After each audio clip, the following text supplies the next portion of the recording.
Ranu, pemuda miskin, terhimpit tumpukan utang dari ibunya. Terpaksa menikahi wanita asing yang lumpuh demi menyelamatkan ibunya dari lilitan utang. Tapi malam pertama mereka justru membuka.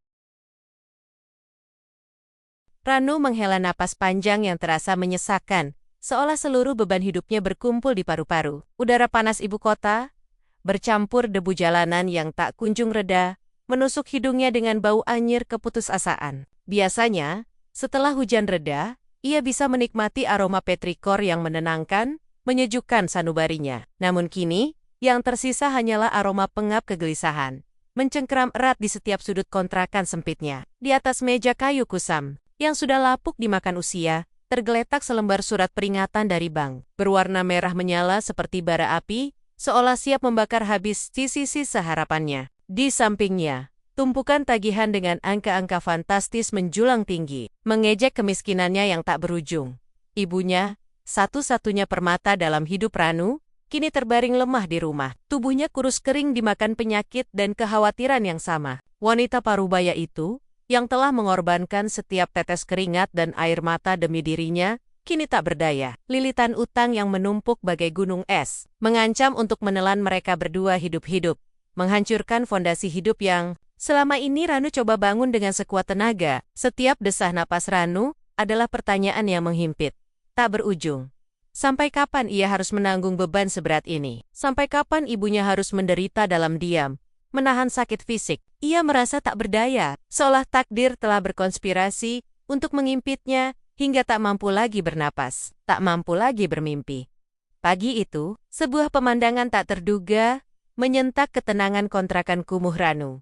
Sebuah mobil mewah berwarna hitam legam, berkilauan di bawah terik matahari, berhenti tepat di depan pintu reyotnya. Jantung Ranu berdebar tak karuan. Iramanya bertalu-talu, seperti genderang perang, mengisi rongga dadanya dengan firasat aneh. Seorang pria parubaya dengan setelan jas abu-abu, yang rapi dan tatapan mata yang dingin, melangkah keluar dari mobil, diikuti oleh seorang wanita muda, yang tampak anggun, seperti boneka porselen yang rapuh. Wajahnya pucat pasi, matanya kosong, dan ia duduk terdiam di kursi roda.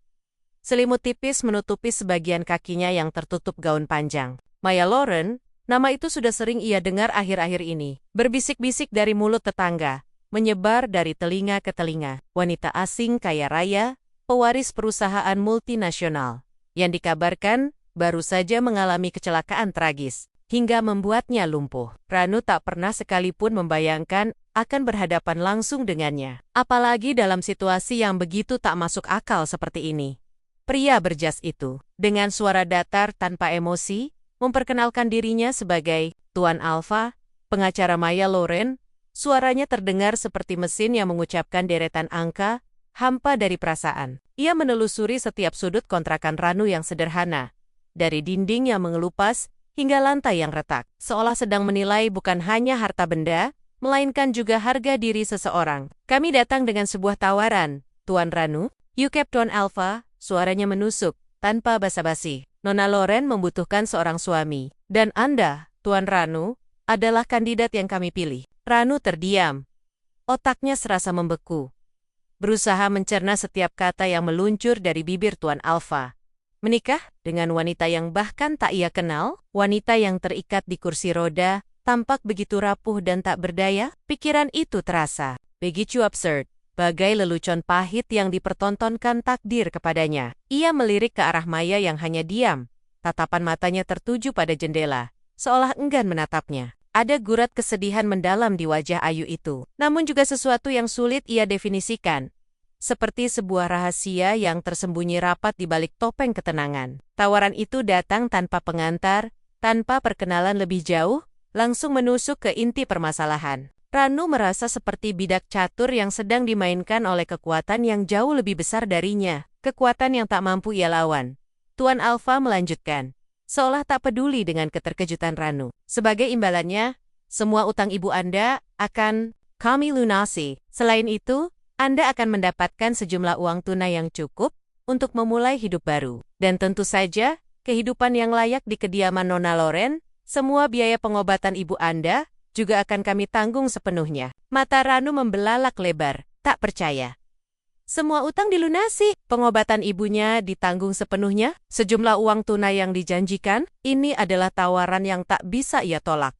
Sebuah celah cahaya yang tiba-tiba hadir di tengah kegelapan yang selama ini ia hadapi. Sebuah janji manis yang tiba-tiba muncul di tengah lautan keputusasaan yang melilitnya. Namun, ada harga yang harus dibayar.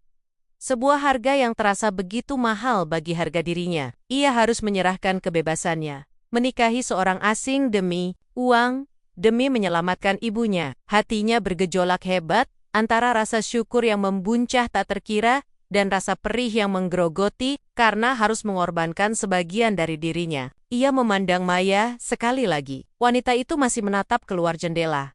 Rambut hitam legamnya tergerai indah, menutupi sebagian wajahnya yang misterius. Ranu tak tahu apa yang ada di balik tatapan kosong itu. Namun ia bisa merasakan semacam kesepian yang dalam menguar dari sosoknya. Apakah wanita ini juga korban dari sesuatu yang lebih besar? Apakah ia juga terpaksa? Saya perlu waktu untuk memikirkannya, ucap Ranu lirih. Suaranya tercekat di tenggorokan, nyaris tak terdengar. Tuan Alfa tersenyum tipis, senyum yang tidak sampai ke matanya, dingin dan tanpa kehangatan. Waktu Anda tidak banyak, Tuan Ranu. Kondisi ibu Anda semakin memburuk, bukan? Ucapan itu adalah pukulan telak, menohok tepat di ulu hati Ranu.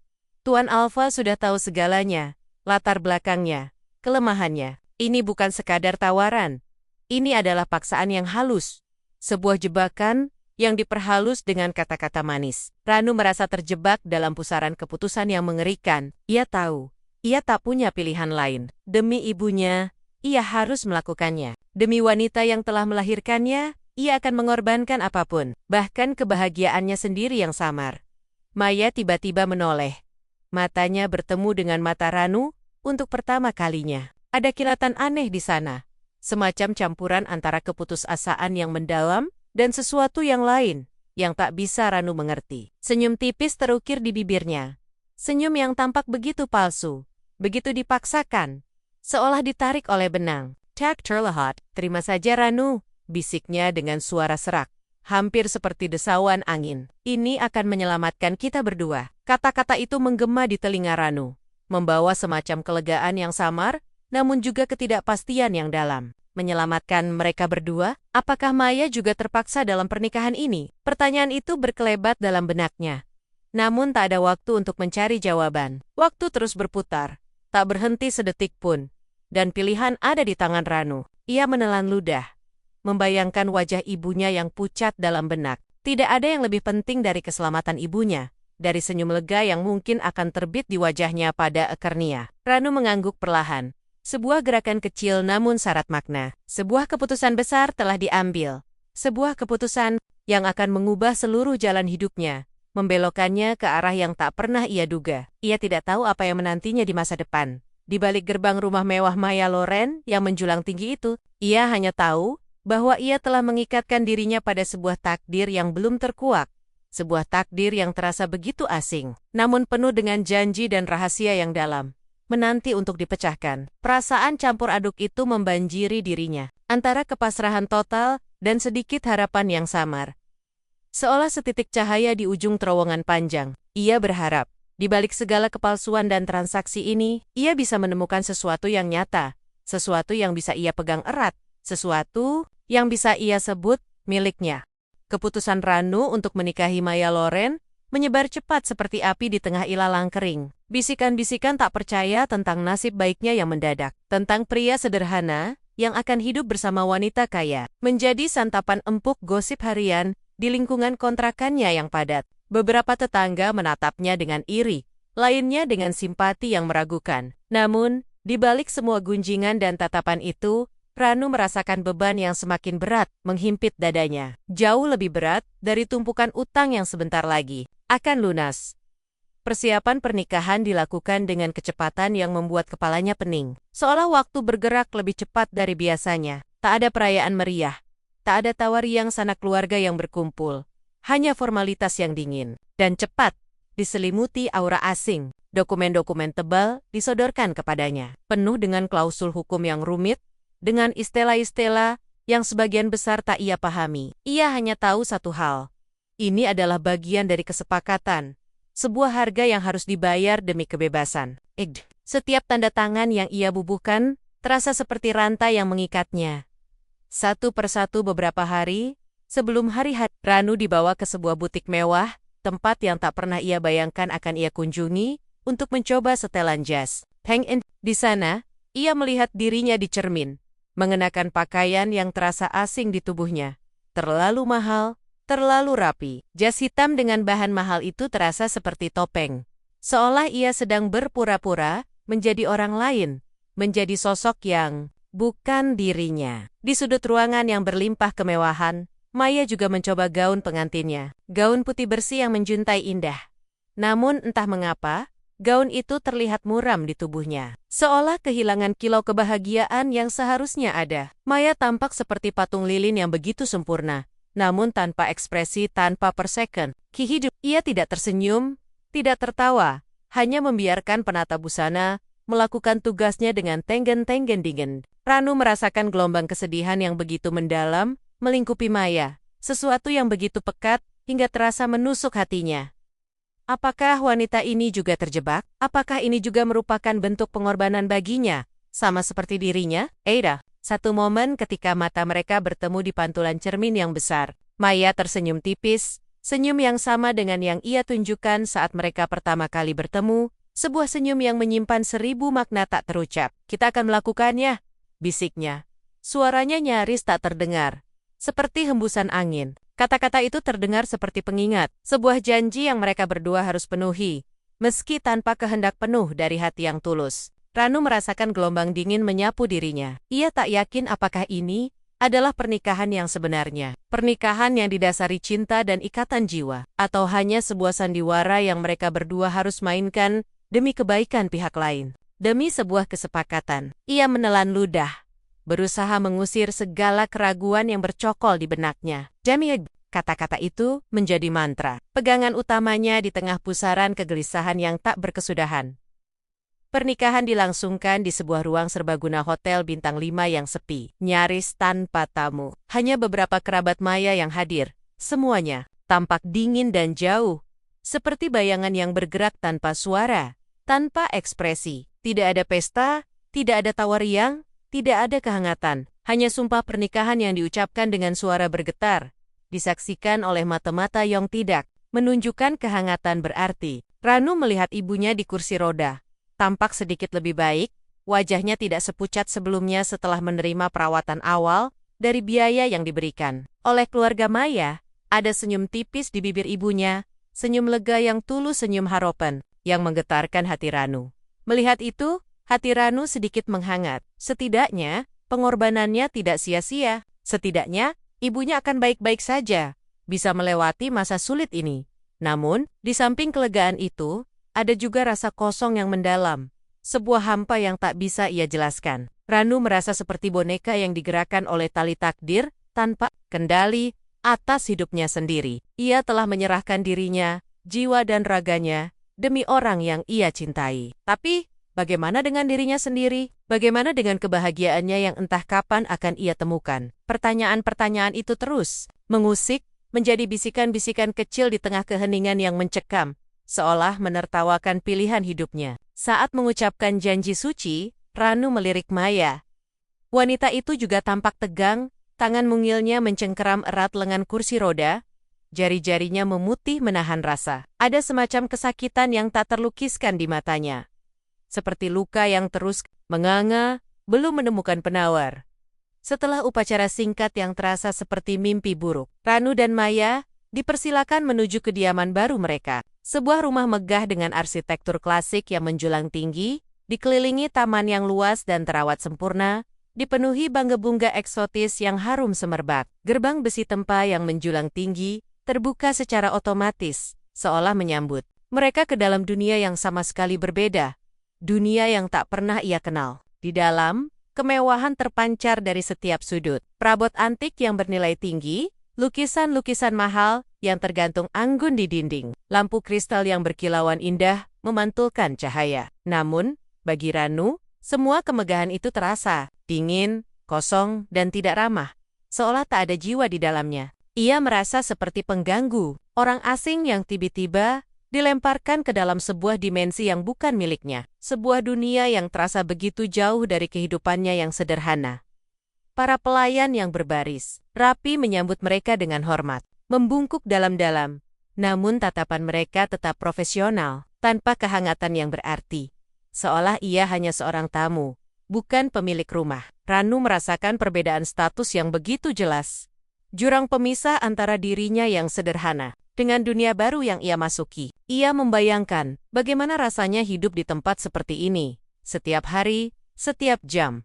Apakah ia akan bisa beradaptasi? Apakah ia akan bisa menemukan tempatnya di sini? Atau ia akan selalu merasa seperti orang asing, terisolasi di balik dinding-dinding? Kemewahan yang menjulang tinggi, kesepian di tengah keramaian. Malam itu, setelah semua formalitas selesai, Ranu dan Maya berada di kamar mereka. Kamar itu sangat luas, dengan ranjang berukuran raksasa yang dihiasi kelambu indah, seolah siap menelan mereka dalam kemegahannya. Suasana terasa sangat canggung, membebani setiap sudut ruangan. Maya duduk di kursi roda di dekat jendela, membelakangi Ranu, memandang keluar ke arah gemerlap lampu kota yang jauh di kejauhan, seolah mencari jawaban di antara bintang-bintang. Ranu berdiri di tengah ruangan, merasa kikuk, tidak tahu harus berbuat apa. Tangannya gemetar ringan. Ia mencoba mencari kata-kata.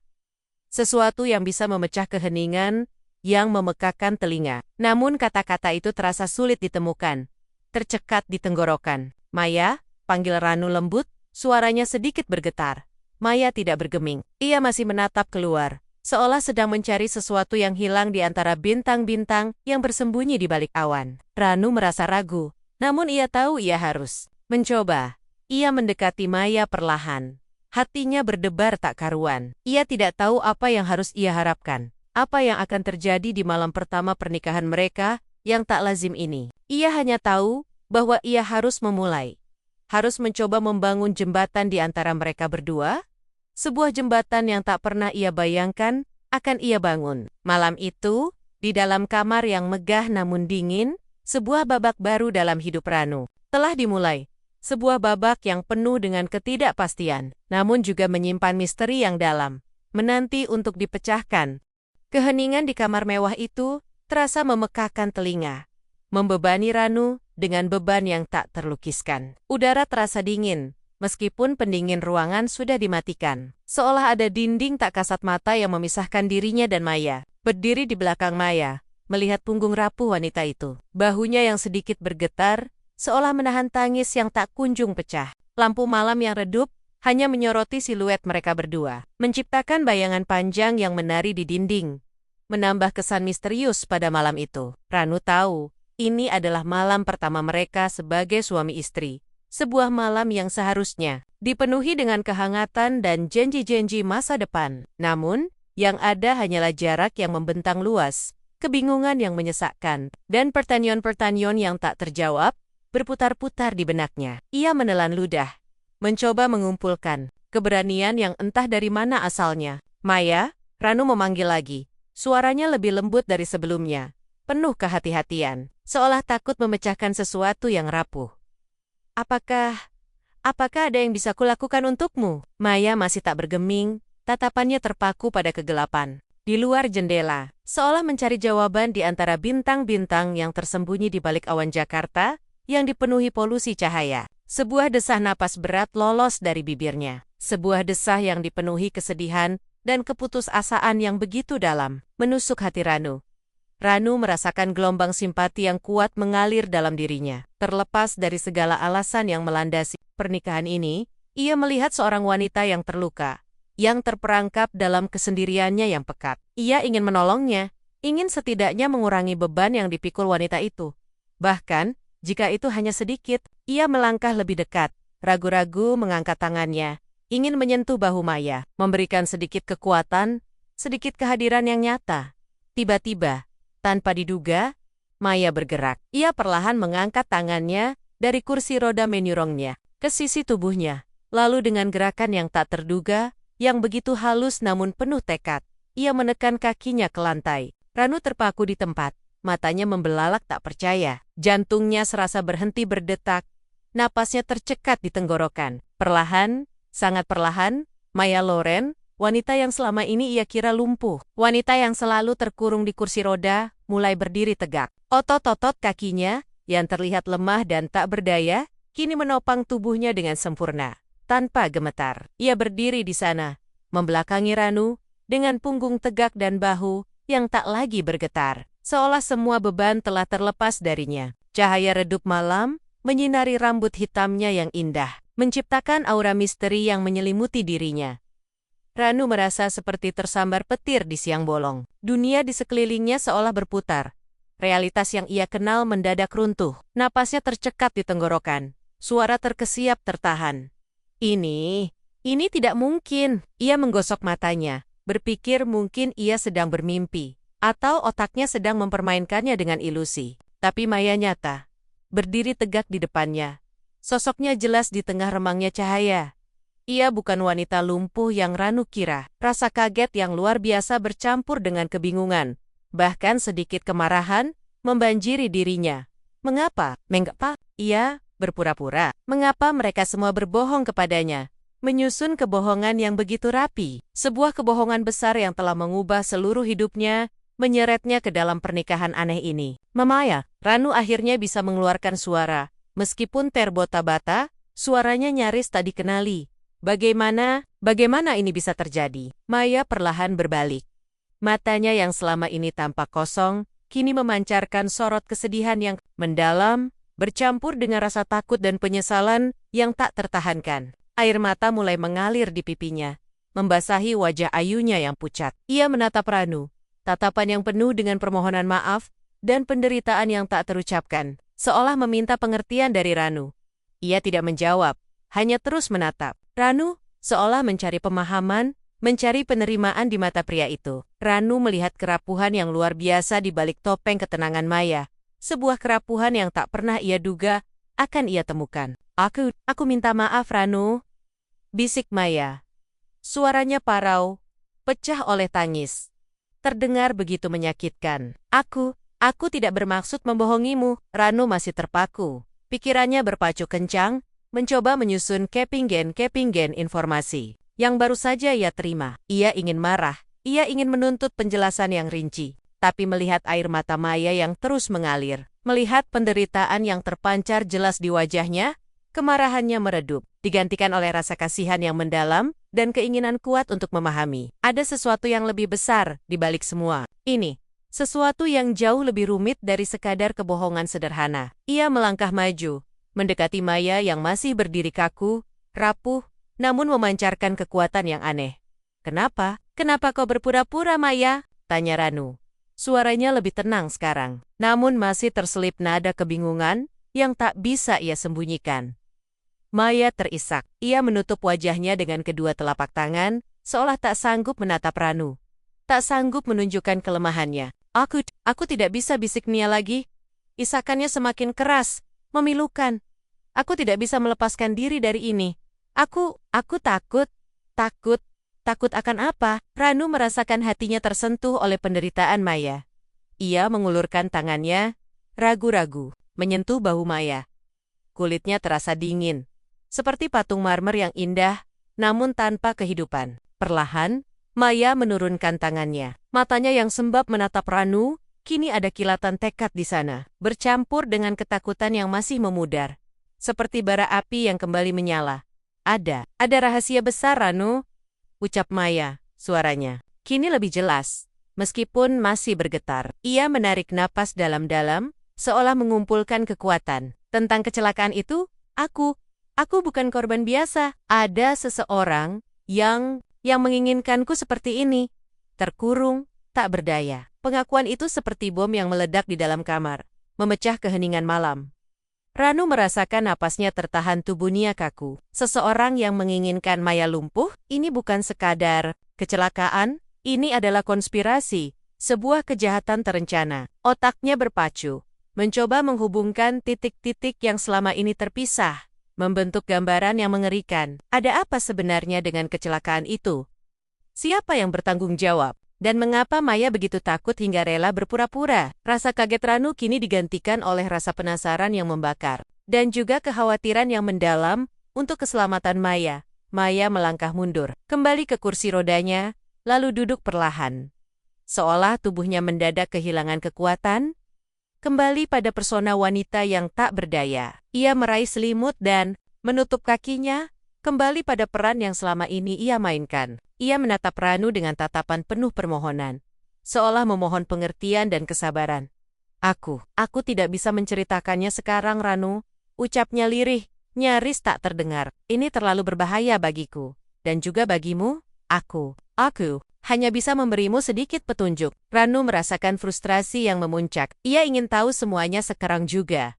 Ingin semua kebenaran terungkap, tapi ia juga bisa melihat ketakutan yang nyata di mata Maya.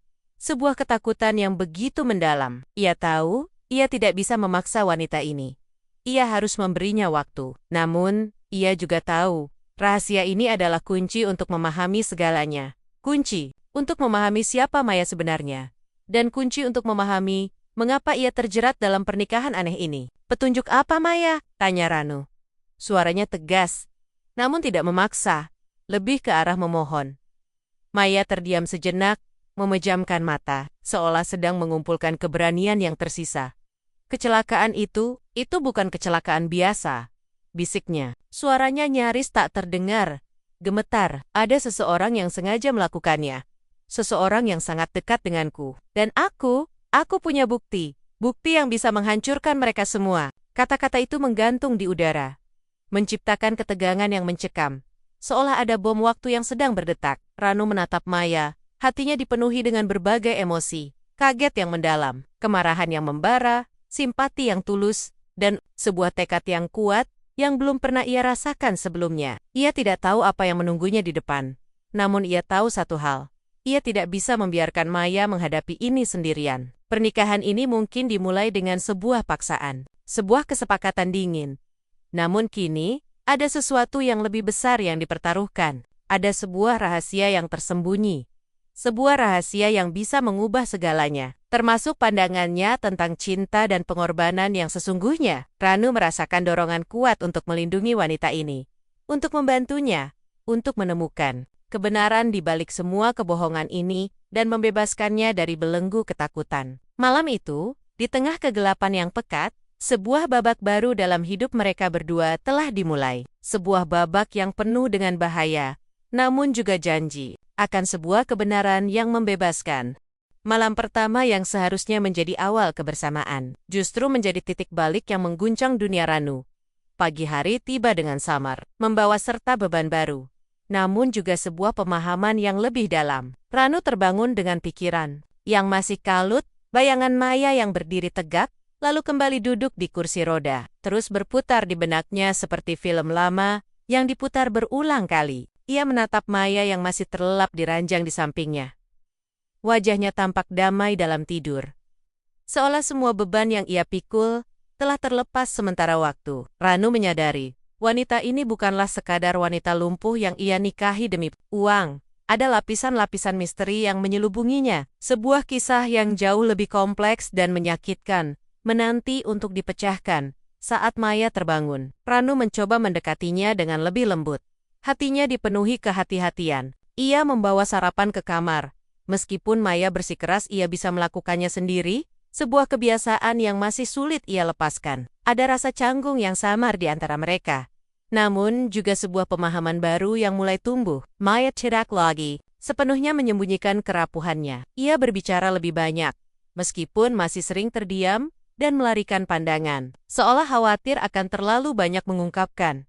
Ranu membiarkan Maya mengambil inisiatif. Ia hanya mendengarkan dengan saksama, mencoba menangkap setiap fragmen informasi yang Maya berikan, setiap kata yang mengandung petunjuk. Aku dulu adalah seorang pelukis, Maya memulai suatu sore. Ketika mereka duduk di taman belakang rumah yang luas, di bawah teduhnya pohon mangga yang rindang, angin berdesir lembut, membawa aroma bunga melati yang harum, menciptakan suasana yang damai. Aku mencintai kebebasan, mencintai warna, mencintai kehidupan. Suaranya terdengar melankolis, seperti melodi lama yang terlupakan, penuh kerinduan. Ia menatap langit biru yang luas, seolah sedang mengenang masa lalu yang indah, yang telah direnggut darinya. Kecelakaan itu merenggut semuanya, tidak hanya kemampuanku berjalan, tapi juga semangatku, jiwaku. Ranu mendengarkan dengan saksama. Ia melihat kegetiran yang mendalam di mata Maya, rasa kehilangan yang begitu pedih, yang tak bisa ia tutupi. Tapi, kau bisa berdiri, Maya. Ranu memberanikan diri. Suaranya pelan. Kenapa kau memilih untuk tetap seperti ini? Maya menghela napas panjang, menundukkan kepalanya, menyembunyikan ekspresinya. Aku tidak tahu bagaimana menjelaskannya, Ranu, bisiknya. Suaranya nyaris tak terdengar, penuh keputusasaan.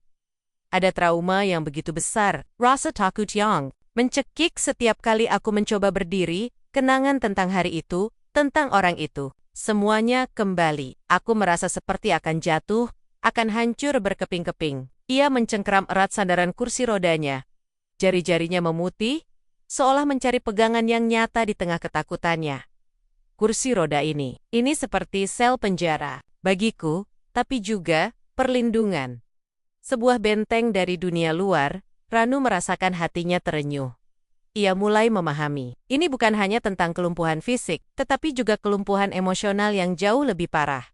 Sebuah luka batin yang menganga. Maya terjebak dalam ketakutannya sendiri, di dalam trauma yang begitu dalam, hingga membuatnya enggan menghadapi dunia, enggan melangkah maju. Ranu tahu, ia tidak bisa memaksakan apapun. Ia harus sabar, memberikan ruang dan waktu bagi Maya untuk sembuh. Seiring berjalannya waktu, Maya mulai menceritakan potenggen-potenggen kecil tentang kehidupannya sebelum kecelakaan. Ia bercerita tentang ayahnya yang seorang pengusaha sukses, tegas, namun penuh kasih sayang, tentang ibunya yang lembut dan selalu mendukung mimpinya sebagai pelukis hingga akhir hayatnya. Setiap cerita adalah sepotong teka-teki yang Ranu berusaha susun, membentuk gambaran utuh tentang siapa Maya sebenarnya. Maya juga menunjukkan padanya sebuah studio lukis di salah satu sudut rumah, yang selama ini tertutup rapat, seolah menyimpan kesedihan di dalamnya. Di sana, Ranu melihat kanvas-kanvas yang belum selesai, kuas-kuas yang mengering, dan aroma cat minyak yang masih samar,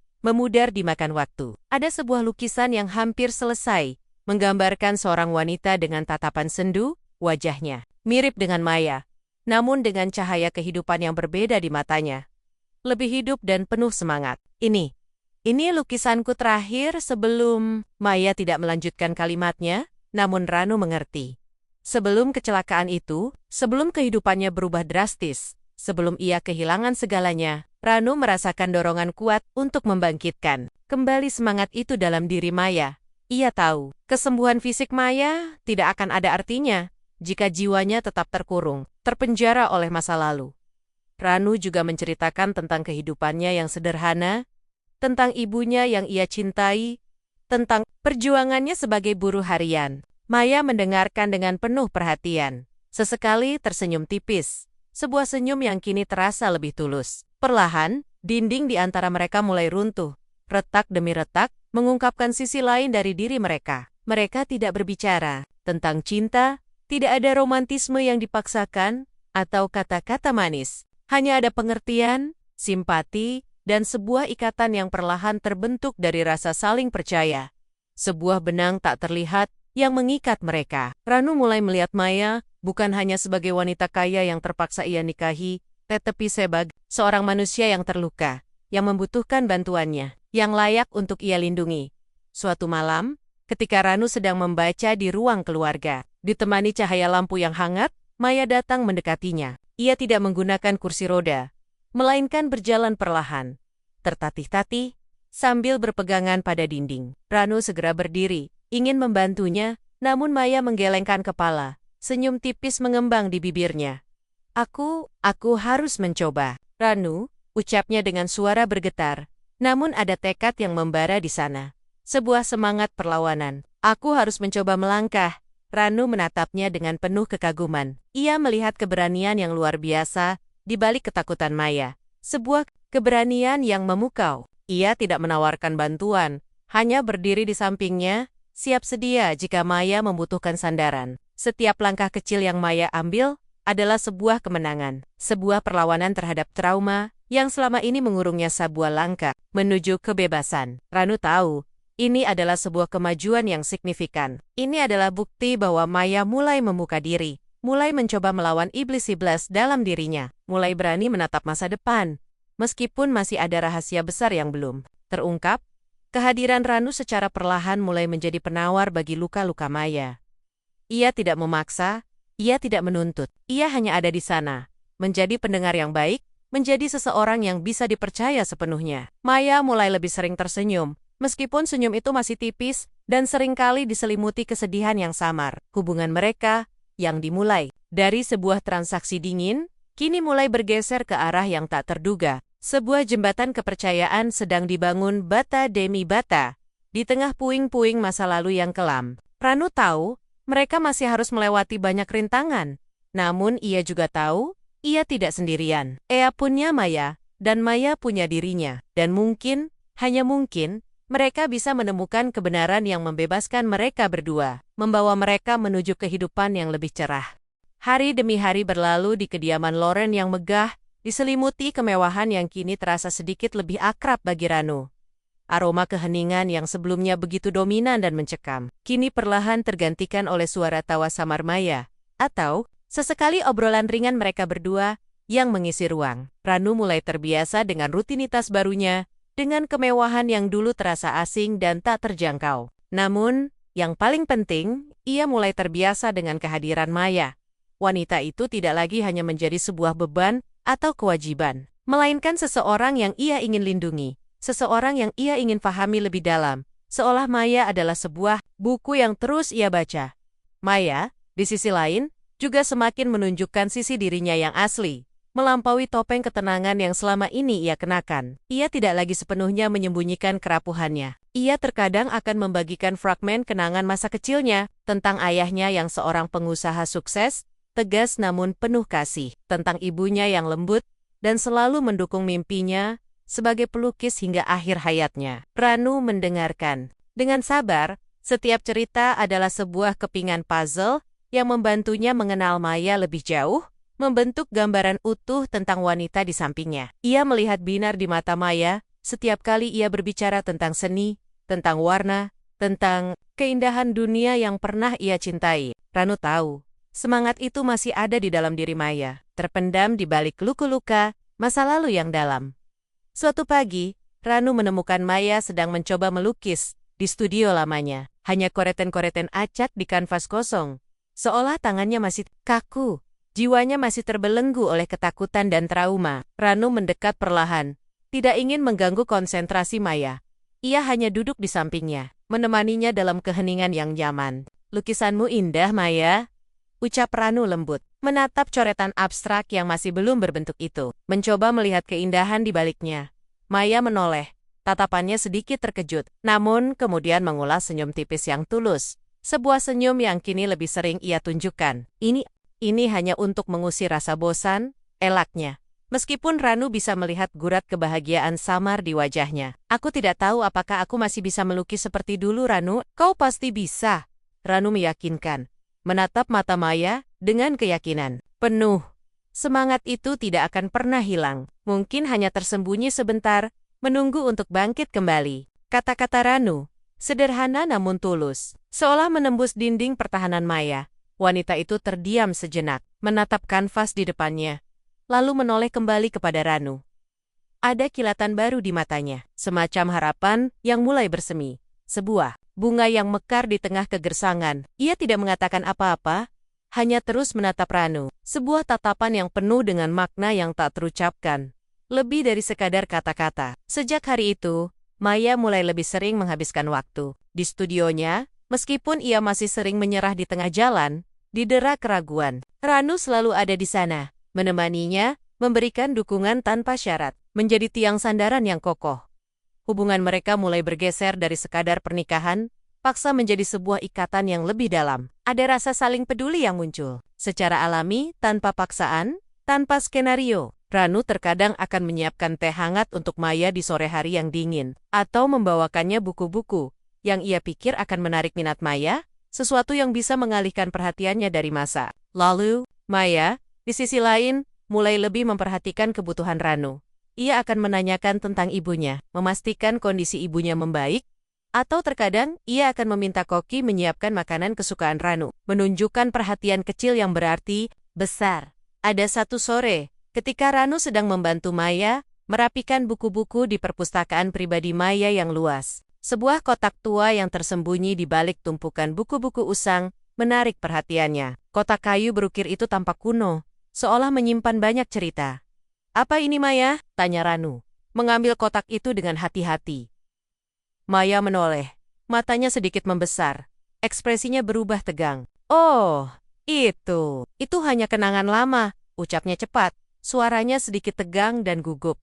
"Tidak ada yang penting." Namun, rasa penasaran Ranu terusik. Sikap Maya yang tiba-tiba defensif justru membuatnya semakin ingin tahu. Ia membuka kotak itu. Perlahan, di dalamnya ada beberapa foto usang yang telah menguning sebuah medali dan sebuah surat yang sudah sangat kusam. Ranu melihat foto seorang pria paruh baya yang terlihat familiar. Wajahnya mengingatkan Ranu pada Tuan Alpha, pengacara Maya, namun dengan gurat wajah yang lebih muda, lebih ramah, dan penuh senyum. Di sebelahnya, ada foto Maya kecil yang tersenyum riang, memegang medali. Medali itu bertuliskan Kejuaraan Melukis Nasional, tahun 2000 sekian. Sebuah kebanggaan yang pernah Maya raih sebelum hidupnya berubah. "Siapa pria ini?" tanya Ranu, menunjuk foto pria paruh baya itu. Maya menghela napas panjang. Tatapannya menyendu, dipenuhi kesedihan yang mendalam itu. "Itu pamanku, Paman Arlan. Beliau sangat baik kepadaku," bisiknya. Suaranya dipenuhi nostalgia yang pedih. "Setelah ibuku meninggal, beliau adalah satu-satunya orang yang bisa kupercaya. Satu-satunya keluargaku yang dekat." Ia lalu menunjuk surat yang menguning. "Surat itu adalah surat terakhir yang beliau kirimkan kepadaku. Beliau meninggal tak lama setelah kecelakaan itu." Ada sesuatu yang aneh dalam nada suara Maya ketika ia mengatakan meninggal tak lama setelah kecelakaan itu, seolah ada keterkaitan yang lebih dalam, sebuah benang tak terlihat antara kematian pamannya dan kecelakaan Maya. Ranu merasakan firasat buruk yang kuat. Sebuah benang merah yang mulai terkuak, menghubungkan titik-titik yang belum ia pahami. Ia melihat ke arah Maya, yang kini tampak murung, matanya menerawang jauh, seolah terjebak dalam kenangan pahit. Ranu memutuskan untuk tidak bertanya lebih jauh. Ia tidak ingin memaksakan Maya. Ia tahu, wanita itu akan bercerita ketika ia siap, ketika ia merasa cukup kuat. Namun, benih-benih kecurigaan mulai tumbuh di benak Ranu. Mengapa Tuan Alpha tidak pernah menyebutkan paman Maya yang begitu dekat dengannya? Mengapa kematian pamannya begitu dekat dengan kecelakaan itu? Pertanyaan-pertanyaan itu terus berputar di benaknya, menciptakan sebuah teka-teki yang semakin kompleks, semakin sulit dipecahkan. Ranu tahu, ada rahasia yang lebih besar yang tersembunyi di balik semua ini. Sebuah rahasia yang mungkin melibatkan paman Maya, dan mungkin juga pihak-pihak lain yang belum ia ketahui, yang masih berada dalam bayang-bayang. Hubungan mereka semakin erat, namun rahasia itu masih menggantung di udara. Menjadi bayangan yang kadang-kadang menutupi kehangatan yang mulai tumbuh di antara mereka. Ranu merasakan simpel-simpel perasaan yang terselip di hatinya. Ini bukan lagi hanya tentang utang ibunya. Ini adalah tentang Maya, tentang kebenaran, dan tentang menemukan keadilan. Ia tahu, ia harus bersiap. Badai mungkin akan datang, dan ia harus cukup kuat untuk menghadapinya bersama Maya, tidak peduli apapun yang terjadi. Perasaan Ranu semakin tak tenang, bagaikan ombak yang terus-menerus menghantam karang, tak memberi jeda. Kisah Maya tentang pamannya, Paman Arlan, dan kematiannya yang janggal setelah kecelakaan, terus menghantuinya. Ada sesuatu yang tidak beres, sebuah kepingan puzzle yang belum pas, mengganggu benaknya setiap saat. Ranu menyadari bahwa ia tidak bisa lagi berpura-pura tidak peduli. Tidak bisa mengabaikan bisikan-bisikan itu. Ia harus mencari tahu. Demi Maya, demi kebenaran yang tertutup rapat, ia harus bertindak. Ia mulai mencari informasi secara diam-diam. Seperti seorang detektif yang menyusup ke dalam bayang-bayang. Dengan koneksi sederhana yang ia punya, ia mencoba menggali data tentang kecelakaan Maya dan kematian Paman Arlan. Berharap menemukan celah, tugas itu tidak mudah. Setiap kali ia mencoba mencari informasi di internet, ia hanya menemukan berita-berita umum yang sama, berulang-ulang seperti kaset rusak, Maya Loren, pewaris tunggal, kecelakaan tragis yang membuatnya lumpuh, dan kematian Paman Arlan karena serangan jantung. Tidak ada yang mencurigakan, tidak ada yang menonjol, seolah semua sudah diatur untuk terlihat normal. Namun, naluri Ranu mengatakan ada lebih dari sekadar berita itu. Ia merasa ada yang sengaja menutupi jejak, seolah ada tangan tak terlihat yang mengontrol informasi, menarik benong-benong di balik layar. Suatu malam, Ranu melihat Maya sedang memegang ponsel lamanya. Wajahnya tampak tegang dan matanya berbinar-binar, memancarkan sesuatu yang sulit ditebak. Ketika Ranu mendekat, Maya segera menyembunyikan ponsel itu di balik punggungnya. Gerakannya cepat dan gugup. Tidak ada apa-apa, Ranu, ucapnya cepat. Suaranya sedikit gugup, seolah takut ketahuan. Namun, Ranu sudah melihat sekilas apa yang ada di layar ponsel itu. Sebuah pesan singkat. Namun ia tidak sempat membaca isinya. Sikap Maya yang tiba-tiba defensif semakin memperkuat kecurigaan Ranu. Jantungnya berdesir. Maya, kau tahu, kan? Kau bisa mempercayaiku. Ranu mencoba melembutkan suaranya, mendekat dan menggenggam tangan Maya, mencoba menyampaikan ketulusan hatinya. Apapun itu, aku akan membantumu. Aku ada di sini untukmu. Maya terdiam sejenak, menatap Ranu dengan tatapan bimbang, seolah sedang berjuang melawan badai dalam dirinya. Ada pertarungan batin yang hebat di matanya, antara rasa takut yang mencekik dan keinginan yang kuat untuk berbagi beban. Air mata mulai menggenang di pelupuk matanya, membuat pandangannya buram. Aku tidak tahu harus bagaimana, Ranu, bisiknya. Suaranya parau, pecah. Ini terlalu berbahaya.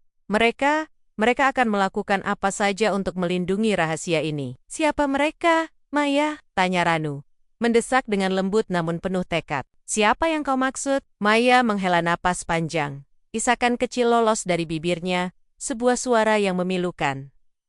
Pamanku, dia mengirimiku sebuah pesan sebelum dia meninggal, ucapnya. Suaranya hampir tak terdengar, hanya sebuah bisikan lirih. Peasant, itu berisi peringatan tentang orang-orang yang tidak bisa dipercaya di dalam keluarga, tentang seseorang yang serakah, yang ingin menguasai harta ayahku. Dan kecelakaan itu bukan kecelakaan, itu adalah upaya pembunuhan. Pamanku mengetahuinya, dan mereka membungkamnya. Napas Ranu tercekat, tubuhnya gemetar, darahnya berdesir dingin. Upaya pembunuhan, ini jauh lebih serius dari yang ia bayangkan. Paman Arlan dibungkam, pikiran Ranu melayang pada Tuan Alpha, pengacara Maya. Pria itu adalah orang pertama yang menemuinya, orang yang mengatur pernikahan ini, orang yang tampil begitu berwibawa. Mungkinkah ia terlibat? Atau ia hanya pion dalam permainan yang lebih besar, bidak catur yang sedang dipermainkan? Tapi, siapa, Maya? Desak Ranu. Suaranya kini dipenuhi kegeraman yang membara, sulit ia kendalikan. Siapa yang melakukan ini? Maya menutup wajahnya dengan kedua tangan, terisak pilu. Aku tidak bisa mengatakannya, ucapnya. Suaranya tenggelam dalam tangis yang tak tertahankan. Aku punya bukti, sebuah rekaman audio dari percakapan pamanku dengan seseorang. Percakapan itu adalah kuncinya, tapi aku tidak bisa mengungkapkannya. Aku terlalu takut kehilangan segalanya lagi. Rekaman audio, ini petunjuk yang paling konkret.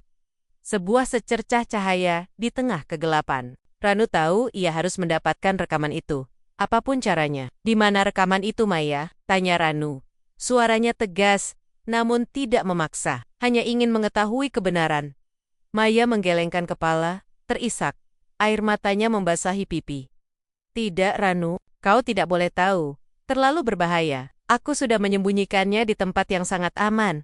Aku hanya ingin melupakan semua ini. Aku hanya ingin hidup dalam damai, tanpa bayang-bayang masa lalu. Ranu meraih kedua tangan Maya, menatap matanya dengan tatapan penuh tekad, seolah ingin menyampaikan seluruh kekuatannya. Kau tidak bisa hidup dalam damai jika kau terus dihantui oleh ketakutan ini, Maya, ucapnya.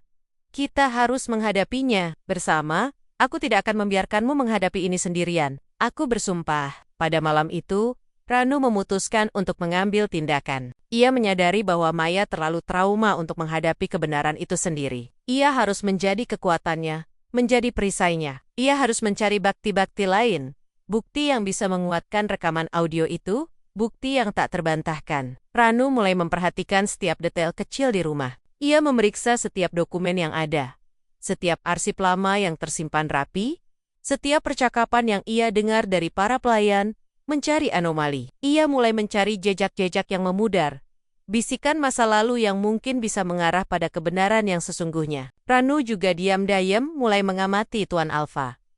Pria itu sering datang ke rumah, mengurus berbagai urusan Maya, tampil profesional dan penuh perhatian. Ranu mencoba menangkap ekspresi, nada suara, atau gestur kecil yang bisa memberikan petunjuk, sekecil apapun itu. Ia tahu, ia harus berhati-hati. Musuh yang tak terlihat ini adalah orang yang sangat licik, orang yang mampu menutupi jejaknya dengan sangat rapi, seolah ia adalah hantu. Puncak konflik mulai terasa. Ketegangan semakin meningkat, mencekik setiap napas. Ranu tahu, ia semakin dekat dengan kebenaran, dan ia harus bersiap menghadapi konsekuensi yang mungkin sangat berbahaya. Ini bukan lagi sekadar menyelamatkan Ibu Ranu dari utang. Ini adalah tentang keadilan, tentang kebenaran yang terkubur, dan tentang menyelamatkan Maya dari penjara ketakutannya sendiri, membebaskan jiwanya yang terbelenggu. Pencarian Ranu akan kebenaran semakin intensif, bagaikan seorang pemburu yang tak kenal lelah, mengendus jejak buruannya. Setiap detik yang berlalu adalah perlombaan melawan waktu, sebuah balapan mematikan. Ia tahu, orang-orang yang bertanggung jawab atas kecelakaan dan kematian Paman Arlan masih bebas, berkeliaran di luar sana, dan mungkin sedang mengawasi Maya, siap untuk menyerang lagi. Ranu mencari petunjuk di tempat-tempat yang tidak terpikirkan, bahkan yang paling tersembunyi sekalipun. Ia bahkan menyusup ke ruang kerja Paman Arlan yang selama ini terkunci, mencari celah, apapun yang bisa memberinya informasi, sekecil apapun itu. Namun, semua tampak rapi, bersih, seolah tidak pernah ada sesuatu yang janggal terjadi di sana. Seolah tempat itu telah dibersihkan secara profesional suatu malam. Ketika Maya sedang terlelap dalam tidurnya yang gelisah, Ranu kembali masuk ke studio. Ia menatap lukisan potret Paman Arlan yang dibuat oleh Maya sendiri. Ada semacam intuisi yang mendorong Ranu untuk memeriksanya lagi. Sebuah dorongan kuat yang tak bisa ia jelaskan. Ia memindahkan lukisan itu dari dinding, dan di baliknya, sebuah flash drive kecil yang tersembunyi di balik bingkai kayu yang usang menarik perhatiannya. Jantung Ranu berdebar kencang. Iramanya bertalu-talu, seperti genderang. Ia tahu, inilah yang Maya maksud. Napasnya tercekat saat ia memasukkan flash drive itu ke laptop lama yang ia pinjam dari salah satu pelayan yang ia percaya. Seorang wanita tua yang telah lama mengabdi pada keluarga Loren. Matanya membelalak tak percaya saat melihat isi dari flash drive itu. Bukan hanya rekaman audio yang disebutkan Maya, tetapi juga beberapa dokumen rahasia, email, dan bahkan foto-foto yang menunjukkan jaringan korupsi besar di dalam perusahaan ayah Maya. Sebuah jaringan yang melibatkan beberapa petinggi perusahaan. Dan bahkan Tuan Alpha. Rekaman audio itu adalah yang paling mengejutkan. Sebuah pukulan telak yang membuat Ranu serasa ingin jatuh. Suara Paman Arlan yang bergetar, dipenuhi ketakutan dan kemarahan, berbicara dengan seseorang yang suaranya sangat familiar. Kau tidak bisa melakukan ini, Tuan Alpha. Ini adalah pengkhianatan. Maya tidak bersalah. Kau ingin dia lumpuh, agar kau bisa menguasai semua hartanya. Ayah Maya tidak akan pernah setuju dengan kebusukanmu ini. Lalu ada suara benturan keras, jeritan Paman Arlan yang pilu, dan suara tawa jahat yang mengerikan dari Tuan Alpha. Dia terlalu banyak tahu. Dia harus dibungkam. Dan Maya, dia harus tetap terkurung di kursinya selamanya, agar tidak ada yang menghalangi rencanaku. Napas Ranu tercekat. Tubuhnya gemetar hebat. Darahnya serasa mendidih. Tuan Alpha, orang yang selama ini tampil sebagai penyelamat, sebagai pengacara yang setia, ternyata adalah dalang di balik semua ini. Dia adalah orang yang merencanakan kecelakaan Maya dan membunuh Paman Arlan dengan kejam. Semua demi harta kekayaan keluarga Loren yang melimpah. Ranu merasakan kemarahan yang membuncah. Sebuah gelombang emosi yang tak tertahankan. Ingin meledak. Kebohongan ini begitu besar, begitu keji. Dan ia, Ranu, telah menjadi bagian dari permainan kotor ini, tanpa ia sadari. Ia segera menghampiri Maya, yang saat itu sedang duduk di ruang keluarga, membaca buku dengan tatapan kosong, mencoba melarikan diri dari realitas. Maya, panggil Ranu. Suaranya bergetar, menahan amarah yang membara di dadanya. Ia tidak bisa menyembunyikan emosinya. Maya menoleh.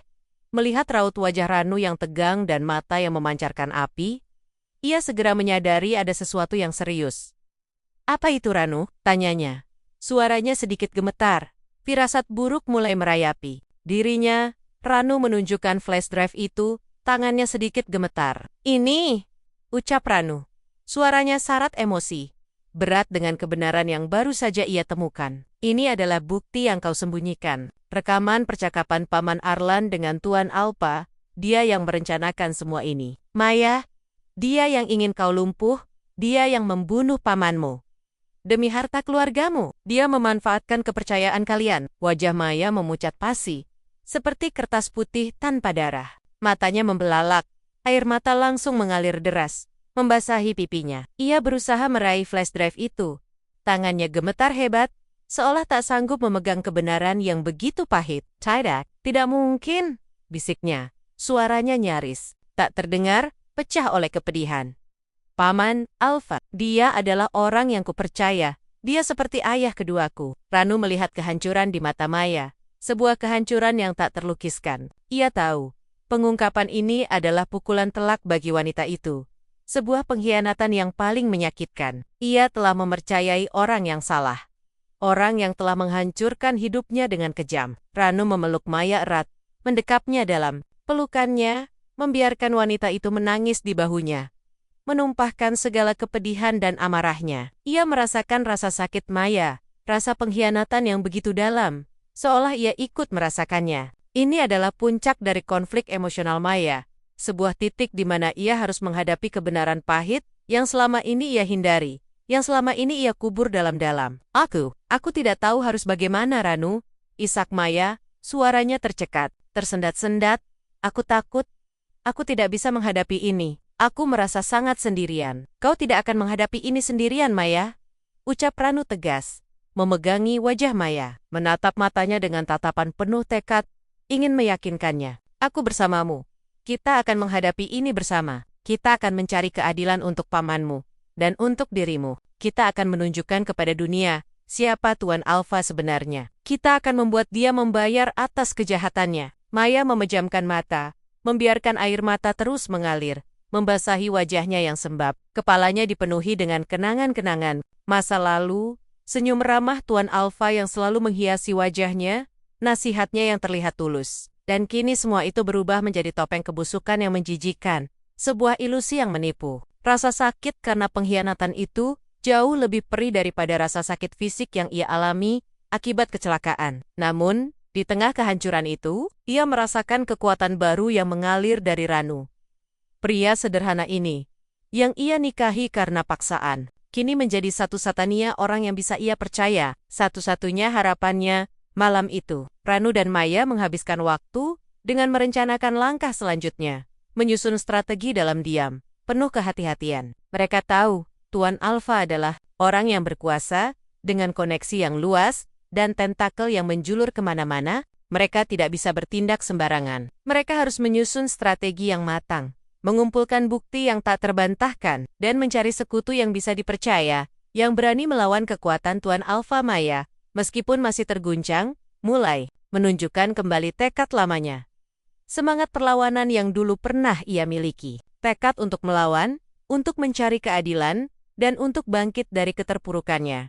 Puncak konflik telah terjadi. Tabir kebohongan telah terkuak, menyingkap kebusukan yang selama ini tersembunyi. Sekarang, mereka harus menghadapi konsekuensi. Dari kebenaran ini, sebuah pertempuran yang mungkin akan sangat berat. Ranu tahu, pertempuran ini akan berat.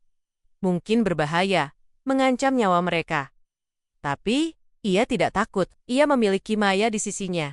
Dan mereka memiliki kebenaran yang tak terbantahkan. Dan itu adalah senjata terkuat mereka, yang akan mengantar mereka menuju keadilan. Pengungkapan identitas Tuan Alpha sebagai dalang di balik kecelakaan Maya dan kematian Paman Arlan adalah sebuah bom yang meledak di tengah keheningan yang selama ini menyelimuti keluarga Loren. Maya, yang selama ini terbelenggu dalam trauma dan ketakutan, kini merasakan gelombang kemarahan yang membakar, sebuah api yang menyala di dalam dirinya. Rasa sakit karena pengkhianatan orang yang ia percaya begitu dalam, jauh lebih pedih dari luka fisik yang ia alami, menusuk hingga ke ulu hati. Ranu, di sisinya, merasakan tekad yang membaja, sekuat baja. Ia tidak akan membiarkan Tuan Alpha lolos begitu saja. Keadilan harus ditegakkan, demi Maya, demi Paman Arlan, dan demi kebenaran itu sendiri. Mereka menyadari bahwa bertindak turgese-jesa akan sangat berbahaya. Tuan Alpha adalah orang yang licin, dengan jaringan koneksi yang kuat dan tentakel yang menjulur kemana-mana. Ia adalah seseorang yang mampu menghilangkan jejak dan membungkam siapapun yang menghalangi jalannya. Tanpa ragu, Ranu dan Maya menghabiskan beberapa hari berikutnya untuk menyusun strategi, menelaah setiap detail rekaman dan dokumen yang mereka temukan di flash drive. Mereka harus memastikan setiap bukti tak terbantahkan, setiap langkah terencana dengan matang, agar tidak ada celah bagi Tuan Alpha untuk meloloskan diri Maya, yang sebelumnya enggan menggunakan kakinya, yang memilih terkurung di kursi roda, kini mulai berlatih berjalan dengan lebih gigih. Setiap langkah yang ia ambil adalah sebuah pernyataan, sebuah perlawanan terhadap Tuan Alpha yang menginginkannya terkurung selamanya. Ranu membantunya, memegang tangannya, memberikan dukungan moral yang tak terbatas, menjadi tiang sandaran baginya. Ia melihat kekuatan yang luar biasa dalam diri Maya, kekuatan yang selama ini tersembunyi di balik kerapuhannya. Wanita itu tidak hanya ingin berjalan, ia ingin berlari, ia ingin bangkit, untuk menunjukkan bahwa Tuan Alpha telah gagal menghancurkannya. Mereka memutuskan untuk mencari bantuan dari seorang pengacara yang jujur dan berintegritas, seseorang yang berani melawan kekuatan gelap. Setelah beberapa pencarian, mereka menemukan Nyonya Renata, seorang pengacara kawakan yang dikenal dengan keberaniannya dan rekam jejaknya yang cemerlang dalam mengungkap kasus-kasus besar, bahkan yang paling rumit sekalipun. Awalnya, Nyonya Renata skeptis, sulit percaya dengan cerita yang begitu dramatis. Namun, setelah mendengar rekaman audio Paman Arlan dan melihat bukti-bukti pendukung lainnya, ia menyadari skala kejahatan yang terjadi. Nyonya Renata, dengan wajah serius dan tatapan penuh tekad, berjanji akan membantu mereka sepenuhnya, tanpa keraguan. Ini bukan kasus biasa, Nyonya Renata menjelaskan. Tatapannya tajam, menembus jiwa. Ini adalah pertempuran melawan orang yang sangat berkuasa dan licik. Kalian harus siap menghadapi konsekuensi terburuk. Ranu dan Maya mengangguk. Hati mereka dipenuhi tekad yang membara. Mereka tahu risikonya. Namun mereka tidak akan menyerah. Keadilan harus ditegakkan dengan bantuan Nyonya Renata. Mereka mulai menyusun tuntutan hukum. Prosesnya rumit dan panjang, penuh dengan rintangan dan intrik. Tuan Alpha, yang rupanya mengetahui pergerakan mereka, segera melancarkan serangan balasan. Ia menyebarkan rumor-rumor tak sedap tentang Maya dan Ranu di media, mencoba mencoreng nama baik mereka di mata publik. Ia bahkan mengutus beberapa orang untuk mengancam Ranu secara langsung, mencoba mengintimidasinya agar mundur dari kasus ini. Ranu menghadapi semua ancaman itu dengan keberanian. Ia tidak takut. Ia tahu ia berada di pihak yang benar, dan kebenaran adalah senjatanya. Suatu malam, ketika Ranu sedang sendirian di rumah, ia mendengar suara-suara aneh dari luar, seperti langkah kaki yang mengendap-endap. Ia segera bersiaga, tubuhnya menegang. Pintu belakang rumah tiba-tiba terbuka paksa, menimbulkan suara benturan keras yang memecah keheningan. Beberapa pria bertubuh besar dengan pakaian serba hitam masuk ke dalam. Ranu menyadari, ini adalah Tuan Alpha yang mengirimkan anak buahnya. Mereka datang untuk membungkamnya, untuk menghilangkan bukti, untuk menyingkirkannya. Ranu melawan dengan sakwa. Ia tidak akan membiarkan mereka mengambil flash drive yang menjadi kunci kebebasan Maya. Pertarungan sengit terjadi di ruang tamu yang megah. Perabot-perabot mewah bergeser dan berjatuhan. Ranu, dengan segala kekuatan fisiknya sebagai buruh harian, melawan dengan gigih. Ia memang bukan seorang ahli bela diri, namun ia memiliki tekad yang membara untuk melindungi apa yang berharga baginya. Di tengah perkelahian yang brutal, Maya muncul dari balik tangga. Ia berjalan tertatih-tatih, namun dengan mata yang memancarkan api kemarahan dan keberanian. Ia melihat Ranu terdesak, dan rasa takut bercampur dengan amarah memuncak dalam dirinya. Ia meraih sebuah vas bunga antik yang berat dari meja terdekat, dan dengan kekuatan yang tak terduga, ia melemparkan vas itu ke arah salah satu penyerang. Vas itu pecah berkeping-keping, dan penyerang itu jatuh terhuyung-huyung. Maya terus mencari benda-benda di sekitarnya, melemparkannya ke arah para penyerang, menciptakan kekacauan yang membuat mereka kebingungan dan terpecah belah. Keberanian Maya yang tak terduga memberikan Ranu celah untuk melancarkan serangan balasan. Dengan kekuatan sisa, ia berhasil melumpuhkan beberapa penyerang. Akhirnya, suara sirena polisi terdengar dari kejauhan, semakin mendekat. Para penyerang panik dan melarikan diri, meninggalkan Ranu dan Maya yang kelelahan namun selamat. Ternyata, Nyonya Renata telah mengantisipasi kemungkinan ini dan telah meminta polisi untuk mengawasi rumah Maya. Berjaga-jaga, insiden itu adalah titik balik yang penting. Ranu dan Maya menyadari betapa berbahayanya situasi mereka. Namun, mereka juga menyadari bahwa mereka tidak sendirian. Mereka memiliki sekutu, dan mereka memiliki satu sama lain. Resolusi awal konflik telah terjadi. Mereka telah berani melawan, dan mereka telah menang. Meskipun dengan luka, kemenangan kecil ini memberikan mereka harapan dan keyakinan baru, sebuah pijakan untuk melangkah maju. Pertarungan belum berakhir, namun mereka tidak lagi merasa gentar. Mereka siap menghadapi apa pun yang akan datang, bersama, bergandengan tangan. Setelah insiden penyerangan di rumah, Ranu dan Maya tahu bahwa pertempuran sesungguhnya baru saja dimulai. Tuan Alpha tidak akan menyerah begitu saja. Ia akan menggunakan segala cara, segala kekuasaan, untuk membungkam mereka. Namun, ketakutan yang sebelumnya melumpuhkan Maya kini telah berubah menjadi tekad yang membara. Ia tidak lagi ingin bersembunyi. Ia ingin melawan.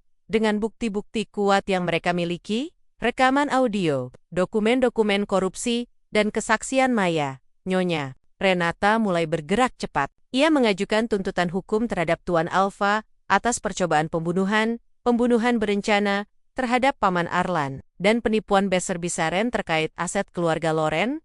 Berita ini segera menjadi sorotan utama di media, mengguncang dunia. Bisnis dan hukum, publik terpecah. Ada yang mendukung Maya dan Ranu, ada pula yang meragukan kebenaran cerita mereka, termakan oleh rumor-rumor yang disebarkan Tuan Alpha. Ruang sidang menjadi medan perang. Tuan Alpha, dengan wajah tenang dan tatapan dingin, menyangkal semua tuduhan. Ia membawa saksi-saksi palsu, memutarbalikkan fakta, dan mencoba merusak kredibilitas Maya dan Ranu. Ia bahkan mencoba menyuap beberapa pihak. Namun Nyonya Renata, dengan keahliannya, berhasil membongkar setiap kebohongan dan intrik yang dimainkan. Tuan Alpha, setiap hari persidangan adalah siksaan bagi Maya. Ia harus menghadapi tatapan sinis Tuan Alpha, mendengar kebohongan-kebohongan yang keluar dari mulutnya, dan mengingat kembali trauma kecelakaan yang mengerikan. Ada saat-saat, ia merasa ingin menyerah, ingin lari dari semua ini. Namun, setiap kali ia melihat Ranu duduk di sampingnya, menggenggam tangannya erat, memberikan kekuatan melalui tatapan matanya yang penuh keyakinan. Maya kembali menemukan semangatnya. Ranu selalu ada di sana, menjadi benteng pelindung, menjadi penenang di tengah badai. Salah satu momen paling krusial adalah saat Maya diminta memberikan kesaksian. Ia harus menceritakan kembali detik-detik mengerikan kecelakaan itu, dan bagaimana ia berpura-pura lumpuh demi keselamatannya. Suaranya bergetar, air matanya mengalir, namun ia tidak menyerah. Ia berbicara dengan jujur, dengan hati yang terbuka, mengungkapkan semua ketakutan dan penderitaannya. Nyonya Renata kemudian memutar rekaman audio Paman Arlan di ruang sidang. Suara Paman Arlan yang penuh keputusasaan, dan suara tawa jahat Tuan Alpha yang mengerikan, menggema di seluruh ruangan, menciptakan keheningan yang mencekam. Para juri, jaksa, dan bahkan beberapa pengacara Tuan Alpha tampak terkejut, tak percaya dengan apa yang mereka dengar. Tuan Alpha, untuk pertama kalinya, menunjukkan ekspresi panik. Wajahnya memucat, matanya membelalak, seolah tak percaya rahasianya telah terbongkar. Ia mencoba membantah, berteriak bahwa rekaman itu palsu. Namun bukti-bukti lain yang disajikan Nyonya Renata, termasuk email dan transaksi keuangan yang mencurigakan, semakin memperkuat kasus mereka. Di tengah persidangan yang panas, Maya menunjukkan kemajuan yang luar biasa. Ia tidak lagi menggunakan kursi roda di ruang sidang. Dengan bantuan Ranu, ia berjalan perlahan, tertatih-tatih, namun dengan kepala tegak, menuju kursi saksi. Setiap langkahnya adalah sebuah kemenangan, sebuah simbol perlawanan terhadap Tuan Alpha yang ingin melihatnya terkurung. Publik yang menyaksikan persidangan, baik langsung maupun melalui media, terharu melihat keberanian Maya. Dukungan moral mulai mengalir deras, membanjiri Maya dan Ranu. Setelah berminggu-minggu persidangan yang melelahkan, akhirnya tiba saatnya putusan. Jantung Ranu dan Maya berdebar kencang, menanti dengan napas tertahan. Hakim membacakan putusan dengan suara tegas. Tuan Alpha dinyatakan bersalah atas semua tuduhan. Ia dijatuhi hukuman penjara yang berat, dan semua asetnya disita sebagai ganti rugi. Ruang sidang dipenuhi dengan sorak-sorai lega dari pihak Maya dan Ranu, serta para pendukung mereka. Air mata kebahagiaan dan kelegaan membanjiri wajah Maya. Ia memeluk Ranu erat, Sebuah pelukan yang penuh dengan rasa terima kasih, rasa syukur, dan sebuah perasaan yang lebih dalam dari sekadar persahabatan. Kemenangan ini adalah sebuah babak baru bagi Maya. Ia tidak lagi terbelenggu oleh ketakutan. Ia telah menemukan keadilan untuk pamannya.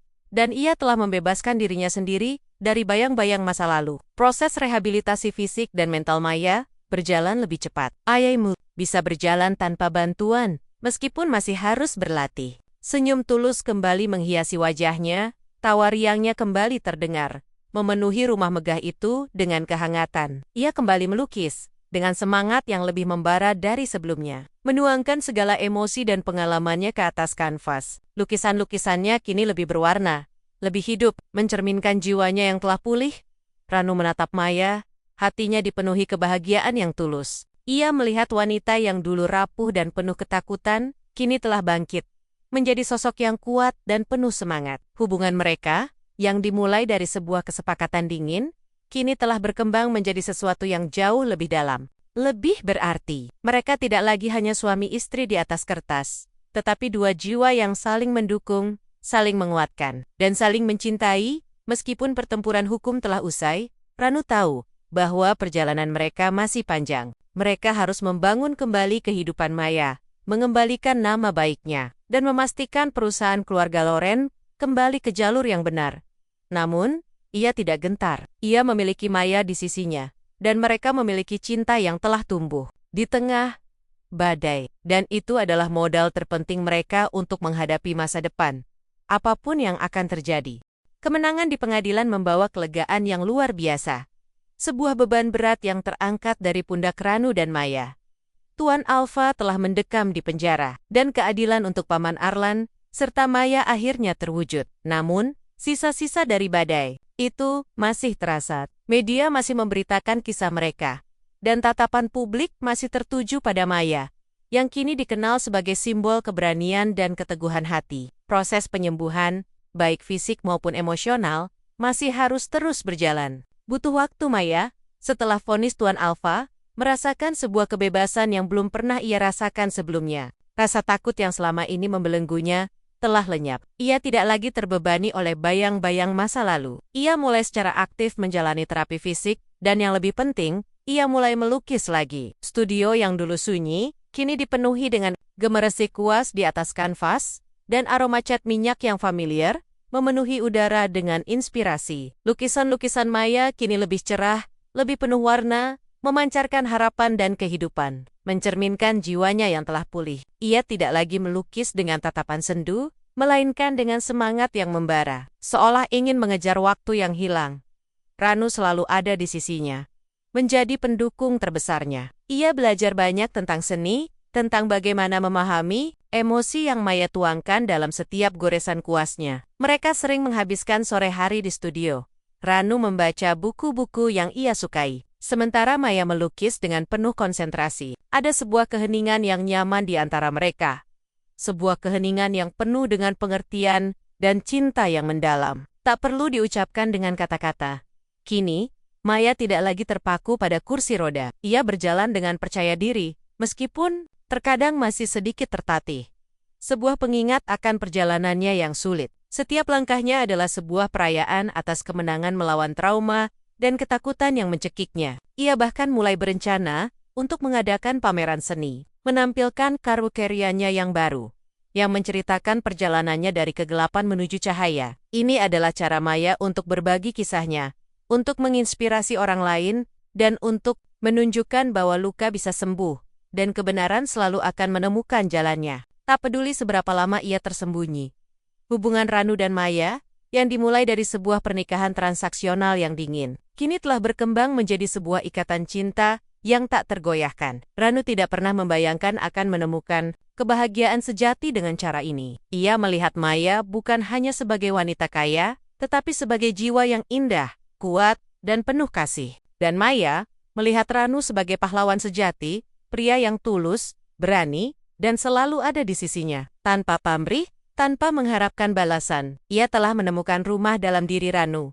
Ibunya Ranu juga telah pulih sepenuhnya. Ia sering datang berkunjung ke rumah mereka, senyumnya selalu merekah lebar, memancarkan kebahagiaan sejati, Melihat kebahagiaan Ranu dan Maya, keluarga mereka kini terasa lengkap, penuh dengan kehangatan dan kebersamaan. Ranu juga telah memulai bisnis kecilnya sendiri, sebuah toko buku sederhana yang telah lama menjadi impiannya. Ia tidak lagi harus bekerja keras sebagai buruh harian, namun ia tetap menjunjung tinggi nilai-nilai kesederhanaan yang telah membentuknya.